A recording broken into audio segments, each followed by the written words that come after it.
നമസ്കാരം. Raf talk ഫുട്ബോളിലേക്ക് അവർക്കും സ്വന്തം. എഫ് സി ബാഴ്സലോണയുടെ യുവ സൂപ്പർ താരം ലാമിൻ യമാലിനെ ലയണൽ മെസ്സിയുമായിട്ട് കമ്പയർ ചെയ്യുക എന്നുള്ളത് നമ്മൾ വ്യാപകമായിട്ട് കാണുന്ന ഒരു കാര്യമാണ്. എന്നാൽ ഇപ്പോൾ ഡേവിഡ് വിയ ഈ വിഷയത്തിൽ പ്രതികരിച്ചിരിക്കുകയാണ്.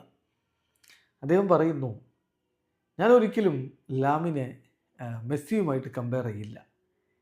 ഏതൊരു താരത്തെയും മെസ്സിയുമായിട്ട് കമ്പയർ ചെയ്യുക എന്നുള്ളത് അനോയിങ് ആയിട്ടുള്ള കാര്യമാണ്. ലാമിൻ ഓൾറെഡി ഒരു വേൾഡ് സ്റ്റാറാണ്. വളരെ പ്രധാനപ്പെട്ട നേട്ടങ്ങൾ അവൻ നേടിയിട്ടുമുണ്ട് കഴിഞ്ഞ 2 വർഷക്കാലത്തിനുള്ളിൽ. അവൻ്റെ കാര്യത്തിൽ ഞാൻ വളരെയധികം എക്സൈറ്റഡ് ആണ്. ഫാൻസിനും സ്വാഭാവികമായിട്ടും അവൻ്റെ കാര്യത്തിൽ എക്സൈറ്റഡ് ആവാം.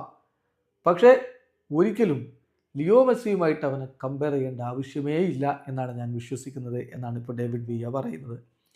എന്തായാലും ചെറിയ പ്രായത്തിലെ ലാമിൻ യമാൽ എല്ലാവരെയും ഞെട്ടിക്കുന്ന പ്രകടനമാണ് നടത്തിക്കൊണ്ടിരിക്കുന്നത്.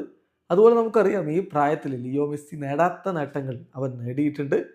പക്ഷേ ലിയോ മെസ്സിയുടെ ഒപ്പം എത്തണമെങ്കിൽ ഇനിയും അവന് കാതങ്ങൾ മുന്നോട്ട് പോകണം. വർഷങ്ങളോളം പരിക്കും പ്രശ്നങ്ങളും ഒന്നുമില്ലാതെ ഇതേ ഫോം നിലനിർത്തുകയും വേണം. അതിന് സാധിക്കുമെന്നുള്ളതാണ് ചോദ്യം. എന്തായാലും ഡേവിഡ് വിയ എഫ് സി ബാഴ്സലോണയ്ക്ക് വേണ്ടി 2010 മുതൽ 2013 വരെ കളിച്ചിട്ടുള്ളയാളാണ്. സ്പെയിനിന് വേണ്ടി 98 അന്താരാഷ്ട്ര മത്സരങ്ങൾ കളിച്ചിട്ടുണ്ട്.